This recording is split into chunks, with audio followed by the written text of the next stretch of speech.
I'm Anna, and I grew up in the shadow of my older sister, Kelly. In our house, she was the star.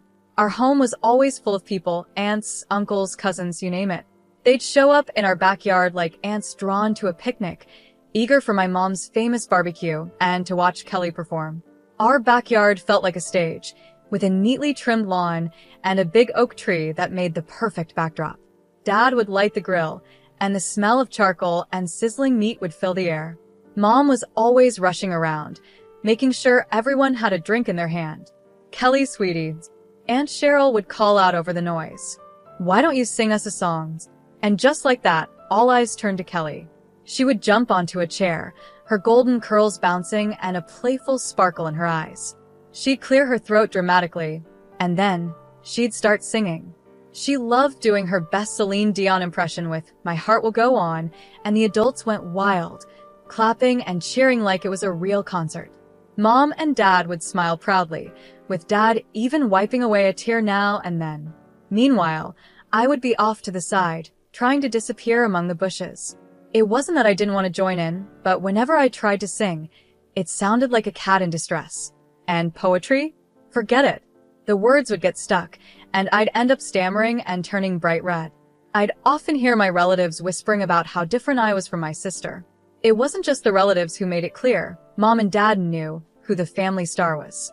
While Kelly was busy with dance classes, singing lessons, and art workshops, I was left to my own devices. I didn't mind much, though. I found comfort in the old, dusty books on our shelves. The only person who seemed to understand me was Great Aunt Teresa. She'd find me hiding behind the garage or up in the treehouse with my nose deep in a book. "What adventure are you on today, Anna?" she'd ask, sitting down beside me. I'd look up, grateful for the break. "Oh, just reading about ancient Egypt," I'd say, showing her the cover of my latest book. Teresa would nod, her eyes full of kindness. "You've got a good head on your shoulders, girl. Don't let anyone tell you different." Those moments with Teresa were a comfort to my heart. She didn't expect me to perform or be anyone other than myself. With her, I could just be Anna, the quiet girl who liked books more than the noise of family gatherings. But no matter how much I loved those moments, they didn't take away the hurt of being the forgotten child. Every time Kelly learned a new song or won another award, my parents would praise her and shower her with gifts, new clothes, the latest gadgets, you name it. And me? I got hand-me-downs and long sighs of disappointment. School became my escape. I wasn't the most popular kid, but I found my place in the classroom. I wasn't happy just sitting back and listening. I needed to understand everything. "Mrs. David," I'd ask after class, my voice calm but sure, "could you go over that part about mitosis again?" I didn't quite get it. She'd smile, clearly happy that I cared. "Of course, Anna. Let's go over it together." If a teacher didn't have time, I'd ask for book recommendations. Soon, my backpack was stuffed with extra reading material. I stayed up late, poring over those books, determined to get every subject right. All that effort paid off. By the time I got to high school, I was the top student in my class. For once, I was the best at something. I even made a few friends, other quiet book lovers who didn't mind my calm ways. As graduation got closer, our house became Kelly Central. Mom spent all her time helping her with her portfolio for a fancy college's advertising and PP program. "Oh, honey, this campaign idea is perfect," Mom would say, looking over Kelly's work. "You're so talented." I'd roll my eyes and go back to my room, burying myself in my studies. But one night, during yet another family dinner all about Kelly's college plans, I couldn't hold back anymore. "I'm going to college too," I blurted out. "I want to study management." The silence was heavy, and then, to my shock, they all burst into laughter. "Oh, sweetie," Mom said, wiping tears from her eyes. "We don't have money for that. You'll need to get a job after graduation. You're just not as gifted as your sister." It felt like a slap to the face. "But I'm the top student in my class," I said, my voice shaking. I stammered, my face burning with anger and embarrassment. "I get straight A's," I yelled, storming up to my room. I came back down with my report card and slammed it on the table. They all leaned in to look, their eyes widening in surprise. "Well, I'll be damned," Dad muttered, scratching his head. "When did this happen?" "It's been happening for years," I snapped.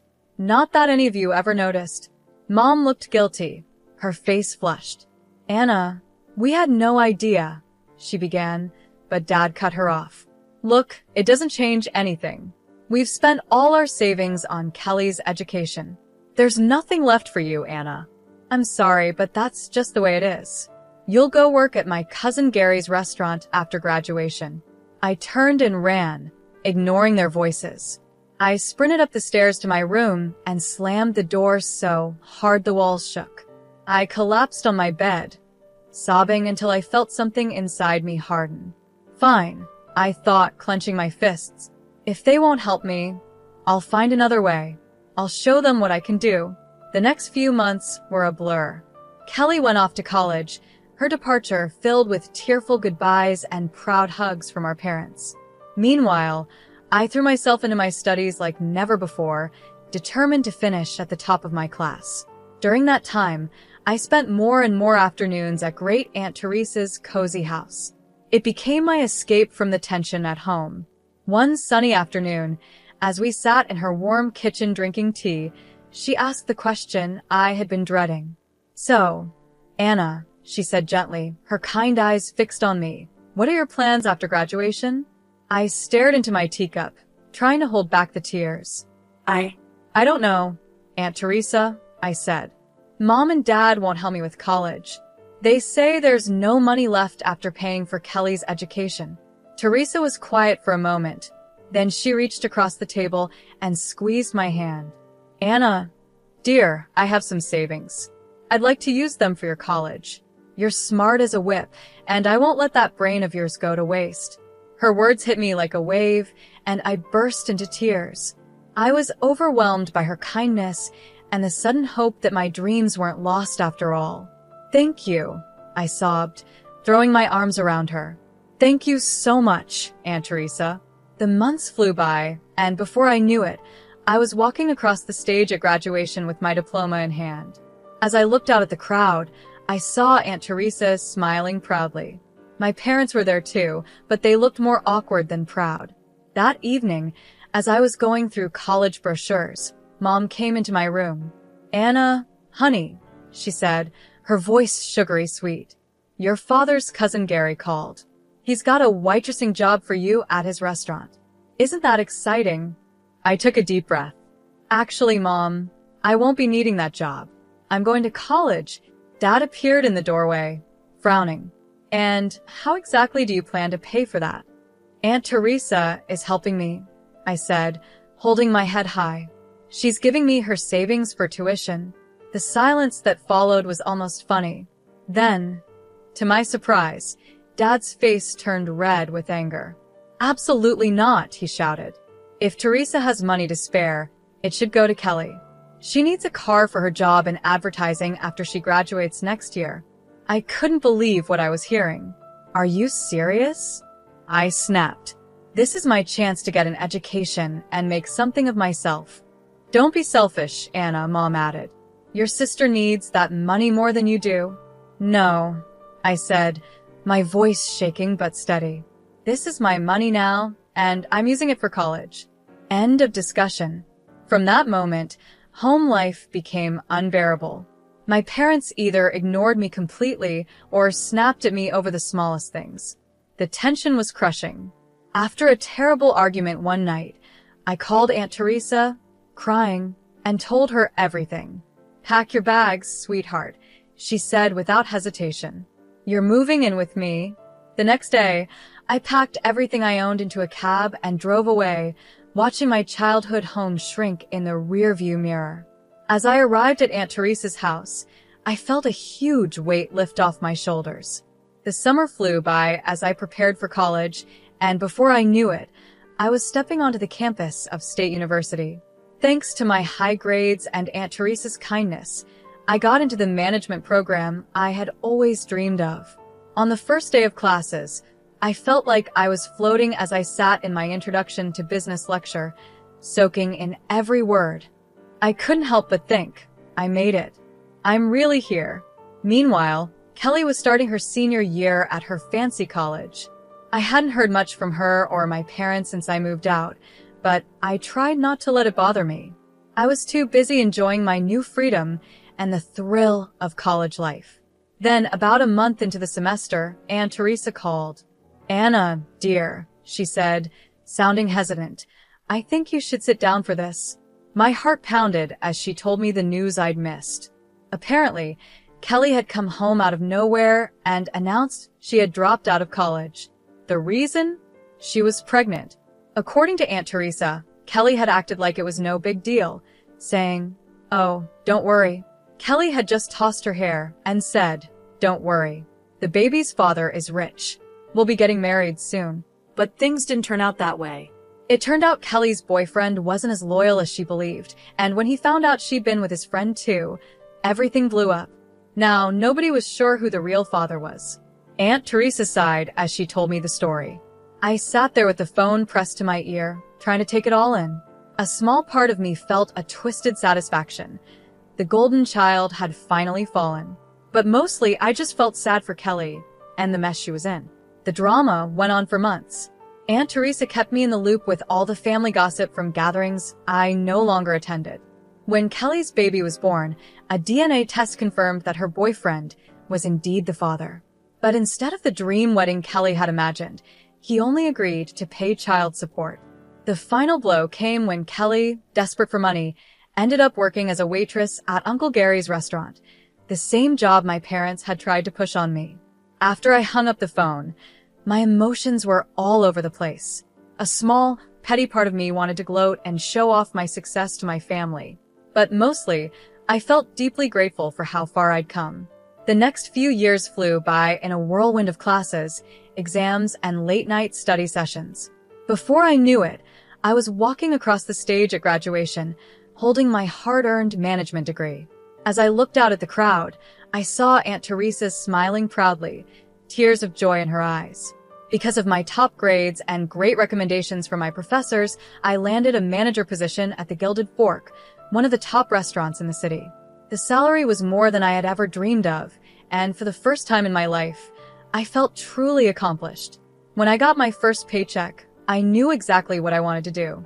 I went straight to the electronics store and bought the latest smartphone for Aunt Teresa. Her eyes lit up when I handed it to her. "Oh, Anna," she gasped, turning the sleek phone over in her hands. "This is too much." I just smiled, pulling out my own phone. "Not at all. Now, let me show you how to use it." Over the next few weeks, I taught Aunt Teresa everything about social media. She picked it up quickly, especially enjoying YouTube's video feature. Soon, her page was full of videos, her garden, her cat, and her famous apple pie in all its stages of preparation. I'd watch Aunt Teresa's videos during my lunch breaks, always leaving a comment or a like. It became our way of staying connected, even when work kept me busy. One day, as I was getting ready for the dinner rush, my phone buzzed. I glanced at it and was surprised to see my mother's name. We hadn't spoken in years. "Anna," she said, her voice hesitant. "We were hoping you might come over to talk." After a long pause, I agreed. That Friday, I found myself standing on the porch of my childhood home, my hand hovering over the doorbell. Before I could press it, the door swung open. "Anna." My mother pulled me into a tight hug. "Oh, sweetie, it's so good to see you." Inside, I saw my father, Kelly, and a toddler I assumed was my niece. The atmosphere was tense, but not as hostile as I'd feared. "You look good, kiddo," Dad said, his voice gruff but friendly. "We hear you're doing well for yourself." I nodded, still a bit cautious. "I am. I'm a manager at the Gilded Fork now." Their eyes widened when I mentioned the restaurant's name. Mom cleared her throat. That's wonderful, dear. Actually, that's part of why we wanted to talk to you." For the next hour, they apologized for how they had treated me, admitting they were wrong to dismiss my potential. Then they got to the real reason for the visit. "Anna," Mom said, glancing at Kelly, we were wondering if you could help Kelly get a job at your restaurant." I looked at my sister, who was bouncing her daughter on her knee. She wouldn't meet my eyes. "I'll see what I can do," I said finally. "No promises, but I'll ask." True to my word, I spoke to Mr. Brandon, the restaurant owner, about Kelly. To my surprise, he agreed to give her a chance as an administrator. Kelly started the following week. I kept an eye on her, half expecting her to mess up or cause problems, but she surprised me. She was punctual, efficient, and the customers loved her friendly attitude.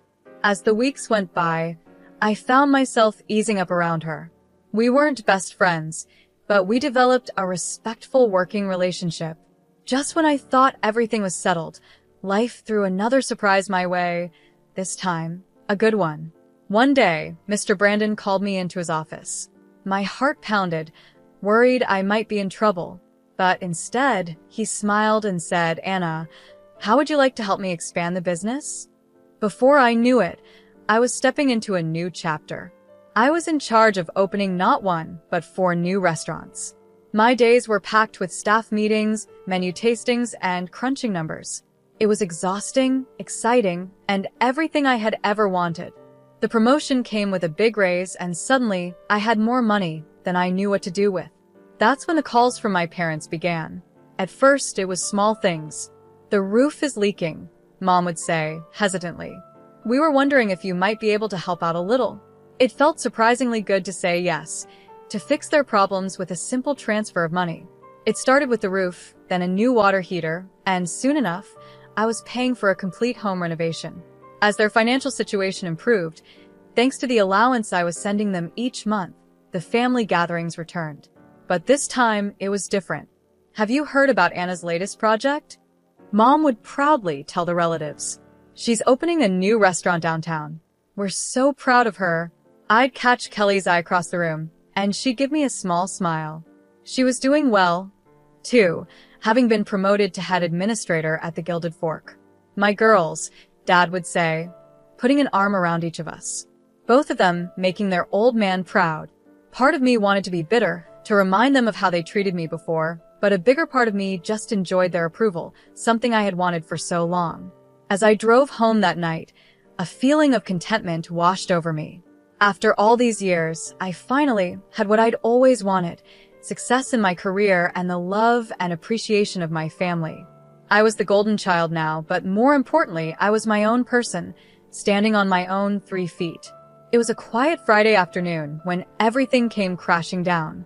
I was scrolling through YouTube, sipping my coffee, when I saw that Aunt Teresa had posted a new video. It was from one of the family parties I'd missed because of work. Smiling, I clicked play, expecting to see the usual fun and laughter. But instead, what I saw made my blood run cold. There, clear as day, were my parents, their faces red from drinking and self-importance. Mom was waving her hands around, her voice slurred but unmistakable. "And Anna, that ungrateful little freeloader," she said. "She barely gives us anything. We're not made of money, you know." Dad joined in, his face flushed. "That's right. We're doing just fine. Thanks to our Kelly. She's the one keeping that fancy restaurant running. Anna just rides on her coattails." The video went on, showing various relatives nodding in agreement, some even throwing in their own complaints. Kelly sat in the corner, looking uncomfortable, but she didn't speak up to defend me. As the video ended, I just sat there, stunned. I sat there, stunned. How could they do this? After everything I had done for them, after all the money I had given them, how could they say such terrible, false things? My hands were shaking as I scrolled down to the comments. There I saw a series of messages from my parents. "Teresa, delete this video right now. You had no right to post this. Take it down immediately." But Aunt Teresa's reply brought me to tears. "I don't know how to delete videos," she wrote, "and even if I did, I wouldn't. It's time everyone saw the truth about how you treat Anna. She's the one supporting you, and this is how you repay her kindness. Shame on you both." I sat there for what felt like hours, watching the video over and over, reading the comments again and again. The betrayal cut deep, reopening old wounds I thought had healed. Finally, I picked up my phone and called Aunt Teresa. "Oh, Anna, dear," she said as she answered, her voice full of sympathy. "I guess you've seen the video."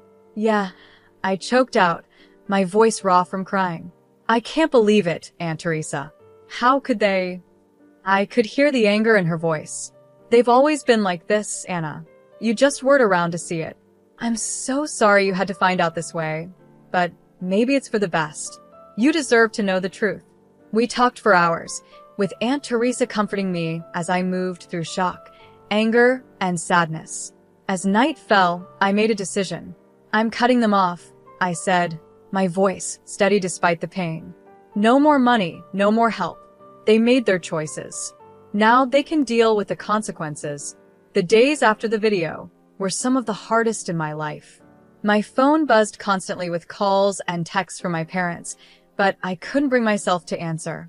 Their cruel, false words kept playing in my head. After a week of silence, I finally sent them a brief text. I've seen the video. I know how you really feel. Don't contact me again. The money stops now. Their replies came flooding in right away. At first, they were apologetic. Anna, sweetie, we're so sorry. We didn't mean any of it. Please forgive us. But as I kept my silence, their tone changed. We're your parents. You owe us. Each message felt like another stab, but I stayed strong. I had given them chance after chance, and they had only hurt me. It was time to end the cycle. Surprisingly, Kelly stayed out of it. At work, she continued to be the perfect employee, efficient and professional. If she was upset about losing our parents' financial support, she didn't show it. Our interactions remained polite but distant. I'm not taking sides, Kelly told me one day after a staff meeting. It's between you and them. I nodded, appreciating that she was staying neutral, even though part of me wished she would stand up for me. But I understood. She had her own child to worry about now. As weeks turned into months, I found myself relying heavily on Aunt Teresa. Our Friday video calls became the highlight of my week. She would tell me stories about her garden or her latest baking adventures, giving me a much-needed break from the chaos my life had become. You're doing the right thing, Anna, she'd say whenever I started to doubt myself. Don't let them manipulate you anymore. To my surprise, other relatives started reaching out too. My cousin Cynthia, who had always been kind to me at family gatherings, sent a heartfelt email. I saw the video, she wrote. I want you to know I think you're amazing, Anna. What you've achieved, how you've helped everyone.